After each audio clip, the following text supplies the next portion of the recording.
두 번째 문제로 넘어가 보도록 하겠습니다. 어떤 주제가 준비되어 있을지 지금 바로 만나보시죠. 네, 1번 문제는 오늘 시장 안에서 가장 주목받았던 이슈였다면 이제는 앞으로 저희가 눈여겨봐야 할 곳도 함께 찾아보도록 하겠습니다. 그럼 마지막 시험지 함께 확인해 보도록 할게요. 네, 지금 주목해야 할 업종을 하나 고르시오라고 나와 있습니다. 1번 반도체 소부장, 2번 HBM, 소캠, 유리기판, ESS, 전력 인프라까지 반도체 관련된 업종들이 쭈르륵 나열이 되어 있습니다. 오늘 새벽 엔비디아가 실적을 발표했는데 예상치를 살짝 웃돌면서 아쉬운 평이 참 많았습니다. 특히나 가장 주목이 됐었던 H20의 중국향 매출, 이번에는 반영이 되지 않으면서 시간에서 엔비디아가 하락을 했고 관련주들도 실망 매물이 쏟아졌는데요. 조금 다행이었던 건 컨퍼런스 콜에서 중국 시장에 대한 의지를 드러냈다라는 부분이었습니다. 그 안에서 3분기에는 50억 달러 규모의 H20 출하할 수 있고 더 진화된 블랙웰까지 팔겠다라고 이야기를 했는데요. 앞으로 어떤 섹터에 집중을 해봐야 할지 많은 분들 고민하고 계실 것 같습니다. 1번은 52주 신고가 기록하고 있는 반도체 소부자 종목이 나와 있고요. 2번이 HBM입니다. 이번에 블랙웰이 중국에서 팔리게 되면 삼성전자의 이 5세대 HBM3E 납품 시기가 더 앞당겨질 수 있다라는 이야기 나오고 있습니다. SK 하이닉스만으로는 부족해진다라는 이야기인데 관련해서 아랫단으로도 낙수효가 기대될 수 있다라는 평가 나오고 있는 상황이고요. 3번 소캠도 중요합니다. 엔비디아의 소캠 현재 삼성과 SK 하이닉스 함께 공동으로 개발 중인데요. 언제든지 추가적인 모멘텀 붙을 수 있겠다라고 집중되고 있는 상황입니다. 4번 유리기판도 함께 보시죠. 최근에 삼성과 인텔이 유리기판 쪽에서 함께 협력할 수 있다라는 논의에 대한 이야기가 나오고 있는데 이 기대감 점점 증폭되고 있는 상황이고요. 관련해서 ESS와 전력 인프라까지 데이터 센터 쪽으로는 아쉬움이 있었는데 앞으로는 어떨까 또 주목되고 있습니다. 6가지 중에 하나만 선택하자면 어떤 업종이 언급이 될까요? 바로 만나보도록 할게요. 그럼 두 번째 주식 남녀의 선택 보드를 들어주시죠. 자, 보기가 6가지가 있었는데 1번 문제와 마찬가지로 두 번째 문제에서도 두 분의 의견은 통했습니다. 가장 크게 HBM 딱 3자씩 적어주셨는데요. 이번에는 송길 매니저 의견 먼저 들어보겠습니다. 여전히 HBM은 가장 중요한 것 중에 하나다. 예, 맞습니다. 지금 이제 최근에 굉장히 중요한 기사가 나왔는데요. 엔비디아, AMD랑 인텔 같은 경우는 가장 중요하게 꼽은 게 뭐냐면은 공급 안정성을 꼽았습니다. 그중에서 이제 HBM을 언급을 했는데요. HBM 수요 아직 끝나지 않았습니다. 지금 이제 계속해서 데이터 센터 투자가 확대가 되고 있는 상황이고, 지금 이제 AI 같은 경우도 발빠르게 계속해서 구조적인 성장을 이어가고 있는 상황이기 때문에 이게 뒷받침되려면은 결국에는 HBM입니다. 자, HBM 같은 경우는 우리 기업들이 글로벌 점유율 50% 이상을 계속해서 굳건하게 유지해 가고 있는 상황이기 때문에 아직까지 끝나지 않았다. 그래서 저는 단기적으로도 괜찮다라고 보고 있습니다. 이번에 엔비디아 실적을 보시면은 데이터 센터 부분이 약간 부족했다라고 해가지고 조정을 받았었는데 오히려 저는 기회라고 보고 있습니다. 저희 6개 보기가 있는데요. 하나씩 자세히 뜯어보면요. 지금 주목해야 될 부분, 반도체 소부장 굉장히 좋습니다. 하지만 중장기적으로 봤을 때 지금 투자 메리트가 있는 것이지 단기적으로는 사실상 그렇게 구미가 당기지 않는 부분이고, 소캠 같은 경우도 마찬가지입니다. 지금 대기업 중심으로 계속해서 기술 확대와 투자가 이루어지고 있긴 하지만 아직까지는 시장 확산성이 부족하다라고 좀 보고 있고요. 유리기판 같은 경우는 양산 모멘텀이 있습니다. 하지만 아직까지는 단순 기대감에 움직이고 있기 때문에 사실상 가장 지금 단기적으로 가장 크게 움직일 수 있는 것은 HBM이다. HBM 같은 경우는 당연히 AI 중심으로 수요가 확대되고 있는 상황이고 투자가 계속해서 집행이 되고 있는 상황인데, 여기에다가 빅테크 기업도 계속해서 확보 전쟁이 이어지고 있습니다. 그래서 저는 단기적으로 봤을 때도 HBM이 가장 크게 움직일 수 있다 좀 보고 있고요. 저희 이제 한 5번째 보기에 ESS 보이는데 ESS 좋습니다. 지금 이제 우리나라 현 정부에서도 계속해서 추진을 하고 있는데, 근데 ESS가 반도체랑 연관성이 낮죠. 그렇기 때문에 사실상 그렇게 크게 당기지가 않는 상황이고, 전력 인프라도 마찬가지입니다. 전력 인프라도 계속해서 정책 기대감은 더해지고 있지만 전반적으로 봤을 때는 저 중에 6개 중에서는 가장 단기적으로 기대해 볼 수 있는 거는 HBM이다. 여러분들도 체크하시면 좋을 것 같습니다. 단기적으로 봤을 때 HBM 쪽을 주목하자라는 의견이었고요. 자, 이 대표님도 HBM을 역시나 똑같이 적어주셨습니다. 네, 우선 이제 엔비디아 실적 저는 전체적으로 좀 좋게 나왔다라고 보고 있는데요. 사실 그 데이터 센터 매출이 시장 예상치보다 좀 안 좋게 나왔다라는 이유로 오늘 이제 단기 우려감이 좀 주가상에 반영이 된 것으로 좀 판단이 되고 있는데요. 사실 이제 시장 기대치보다 조금 미스가 났다 정도이지 절대적인 지금 성장성은 계속해서 좀 되고 있다라고 좀 보시면 될 것 같습니다. 우선 데이터 센터 매출이 예상치보다 회의인 거지 전년 대비해서는 그래도 56% 증가를 하고 있거든요. 네. 그러니까 전체적으로 규모는 계속해서 늘어나고 있다라는 겁니다. 그래서 단순히 지금은 이제 기대치에 좀 못 미쳤다라는 우려감들이 그냥 단기적으로 좀 작용을 했다라고 좀 보시면 될 것 같고요.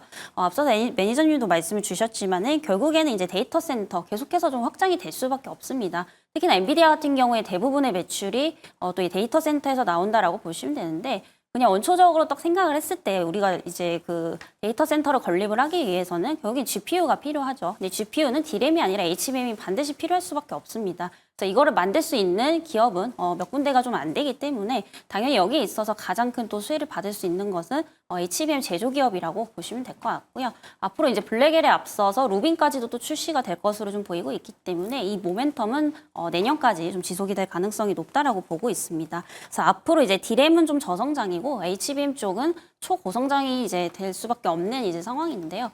여기 D램 같은 경우에는 뭐 PC라든지 이제 PC라든지 일반 서버에만 이제 쓰인다라고 한다면 앞으로 이제 우리가 맞이하게 될 시대는 자율주행이라든지 이제 로봇입니다. 이런 첨단 산업들이 발전을 하면 할수록 결국에 HBM도 고도화가 될 수밖에 없는 부분들이기 때문에 단기적으로도 그렇고 중장기적인 모멘텀 계속해서 좀 가져가 볼 수 있다라고 좀 보고 있고요.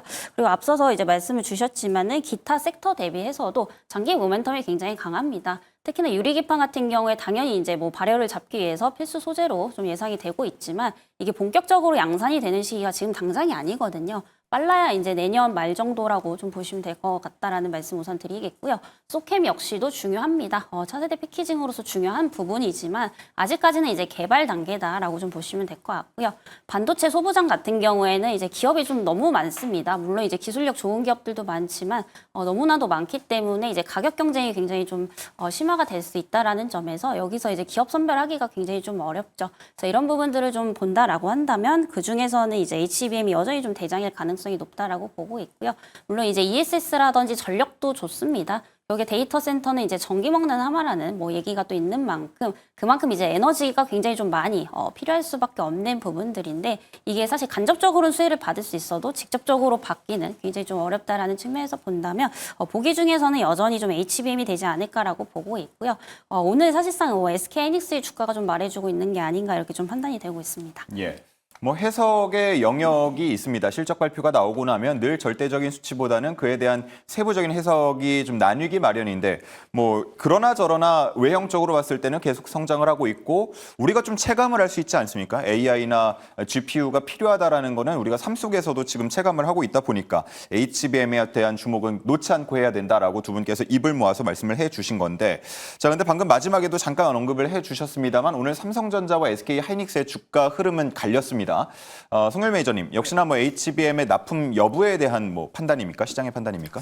예, 뭐 아직까지는 계속해서 뭔가 확실화된 가시화된 내용이 안 나왔습니다. 그래서 어느 정도 오늘 좀 갈렸던 내용이 있고 SK하이닉스 같은 경우는 저는 아직까지도 끝나지 않았다라고 보고 있는 게 뭐 물론 얼마 전에 한미 정상회담 일정에서 이제 뭐 삼성 이재용 회장이 뭐 젠슨 왕이랑 진하게 한번 이렇게 포옹을 하기도 했는데 아직까지는 뭔가 가시화된 내용이 나오지 않았습니다. 그래서 HBM 중심의 투자 심리는 SK하이닉스 쪽으로 많이 쏠려 있다라고 좀 보고 있고요. 글로벌 점유율만 놓고 보더라도 SK하이닉스가 50% 이상 지금 나타내고 있는 상황입니다. 자, 여기서 중요한 건 뭐냐면은 뭐 엔비디아라든가 AMD라든가 이쪽에 이제 AI 관련된 주력 GPU 이제 HBM 같은 경우는 SK하이닉스가 거의 독점하다시피 하고 있고 자, 중요한 건 빅테크 기업들도 계속해서 확보 전쟁이 이어지고 있는 상황인데 이 직접적인 수혜가 지금 이어지고 있는 게 바로 SK하이닉스입니다. 그래서 저는 오히려 눌렸을 때마다 우리가 분할 매수 접근으로 할 필요가 있다라고 좀 보고 있고 SK하이닉스 절대 끝나지 않았습니다. 자, 여러분들도 아시겠지만은 이 HBM 자체는 원래 반도체가 우리가 고부가치 산업으로 많이 알고 있는데 그 중에서도 지금 시점에서 가장 좋은 거는 바로 HBM입니다. 자, 왜 그러냐면은 SK하이닉스 실적만 봐도 답은 나와져 있어요. D램 가격이 반등을 하고 HBM이 매출로 급증 반영이 되면서 SK하이닉스 같은 경우는 작년 적자에서 올해 흑자로 가속 전환이 되고 있습니다. 그래서 실적에 대한 기대감도 미쳐질 수 있는 게 바로 SK하이닉스다 보시면 좋을 것 같고요. 아까도 말씀드렸는데 지금 이제 엔비디아 실적만 놓고 볼 게 아닙니다. 아직까지 수요는 굳건하고 계속해서 HBM 같은 경우는 지금 시장에서도 원하고 있는 상황입니다. 그래서 저는 아직까지 투자 심리가 끝나지 않았다라고 보고 있고 오늘 같은 경우가 그 반증이라고 보고 있습니다. 오늘 삼성전자 주가는 비교적 이제 약간 약세를 띠고 있었는데 지금 SK하이닉스 같은 경우는 나름대로 지금 거래량이 유지가 되고 있기 때문에 조금 분할 매수 관점으로 접근하셔도 좋을 것 같습니다. 네. 자, 뭐 미국에서의 뜨거운 포옹 말씀도 해주셨는데 기억을 되돌려보면 지금이 이제 8월 말 9월이니까 작년 9월쯤에도 삼성전자의 퀄 테스트 얘기를 했던 것 같거든요. 그 기대감에 뭐 오를 수 있다라는 분석들도 많았었는데 뭐 여전히 이제 가시화되긴 했습니다만 조금 불투명한 부분들이 남아 있고 이제 만약에 정말로 소식이 들려온다, 뭔가 현실화되고 실체화된다라고 하더라도 걱정은 뭐냐? HBM4가 본격화되고 있는 상황에서 3 가격 경쟁으로 또 들어가면 삼성전자가 결국은 또 먹을 게 많지 않아질 수 있지 않겠냐 이런 분석도 가능한데 삼성전자의 향방 어떻게 보십니까? 우선은 이제 가격 경쟁을 하려면 그만큼 삼성전자가 SK하이닉스의 퀄리티를 좀 맞출 수 있어야 된다라고 저는 보고 있거든요. 근데 아직까지 여기서는 이제 아무것도 정해진 게 없습니다. 드디어 이제 그래도 삼성전자가 HBM4 퀄 테스트 이제 통과를 좀 하게 되면서 앞으로 이제 본격적인 어떤 양산을 하지 않겠냐 이런 이제 기대감은 있는 상황이지만 어느 정도 이제 뭐 수량에 대한 부분들이라든지 또 일정에 대한 부분들도 뭐 아직까지 좀 정해진 거는 좀 없다라고 판단이 좀 되고 있는 상황이고요. 결국에 이제 가격 경쟁이 심화가 되려면 그 이제 경쟁하는 기업들끼리 퀄리티가 저는 비슷해야 된다라고 좀 보고 수율이. 있습니다. 네. 근데 아무래도 이제 또 막상 열어봤더니 수율이 하이닉스가 훨씬 좋다라고 한다면 이건 오히려 다시 한번 또 하이닉스 쪽으로 좀 몰릴 수도 있는 그런 상황이거든요. 그래서 이런 부분들을 지금 아직까지 뭐 정해진 게 없는 상황에서 섣부르게 단정하시기보다는 계속해서 좀 체크를 해보셔야 될 것 같고요. 다만 우리는 이제 확률이 높은 쪽에 항상 좀 생각을 좀 할 수밖에 없는 그런 부분들인데 지금 확률적으로 본다라고 하더라도 HBM3E에서 지금 독점적으로 이제 점유율을 가지고 있는 것은 결국엔 SK하이닉스입니다. 이 얘기는 이제 HBM4 역시도 공급 이제 초기 단계에서는 하이닉스가 훨씬 더 지금 앞서 나갈 가능성이 상당히 좀 높다라고 좀 보시면 될 것 같고요. 그리고 추가적으로 지금 앞으로 이제 HBM 같은 경우에 그냥 메모리 업체들이 만들어서 공급하는 시대가 아니라 앞으로는 이제 커스텀 HBM이 상당히 좀 떠오를 수밖에 없다라고 좀 보고 있습니다. 그러니까 이제 그 고객사에 맞춰서 HBM을 제작을 하게 되는 거죠. 그렇게 된다라고 한다면은 기존에 압도적인 이제 설계 능력을 가진 기업이 좀 수혜를 볼 수밖에 없는데 결국에 여기서도 가장 좀 수혜를 볼 수 있는 게 아직까지는 하이닉스다라고 좀 보고 있고요. 워낙에 이제 SK하이닉스 같은 경우에 뭐 AMD라든지 엔비디아 같은 이런 빅테크 기업들과 또 협업한 이력이 있기 때문에 어떤 락인 효과가 상당히 좀 크게 발생을 할 수 있을 것으로 보이고 있습니다. 물론 지금 당장에 삼성전자는 안 된다 이렇게도 좀 말씀을 드릴 수는 없거든요. 미래는 모르는 거기 때문에 다만 이제 지금까지 어떤 과정을 봤을 때 보여준 걸로 봤을 때는 하이닉스가 훨씬 더 앞서 나가고 있다라고 좀 보여지고 있고요. HBM4 관련해서는 초기 단계까지는 아직까지는 하이닉스가 훨씬 더 앞설 수밖에 없는 부분들이 있기 때문에 내년까지는 그래도 이 HBM에서는 이제 하이닉스가 훨씬 더 좀 앞서 갈 수 있지 않을까라고 보고 있고요. 삼성전자는 앞으로 나올 수 있는 그런 과정들에 대해서 계속해서 한번 좀 체크를 해보시는 게 좀 좋을 것 같다라는 말씀 드리겠습니다. 예. 이제 또 연초가 되면 내년 초가 되면 엔비디아의 개발자 컨퍼런스 GTC 일정도 주목을 받게 될 텐데 지금 여기서 루빈이 뭐 좀 더 구체적인 스펙이 공개가 된다 이런 예고가 지금 나오지 않았습니까? 그렇게 되면 HBM4가 다시 한번 주목을 받고 지금 앞자리가 3에서 2로 돌아온 SK하이닉스 쪽을 주목하는 경향들이 좀 많을 것 같은데 지금 우리 시청자분 중에 한 분도 이런 말씀을 하세요. 아유, 그거 뭐 따지지 말고 그냥 삼성전자, 하이닉스 반반 보유하면 가장 마음 편하다. 이런 나름의 전략을 짜주고 계신데 성윤 매니저라면 어떻게 하시겠습니까?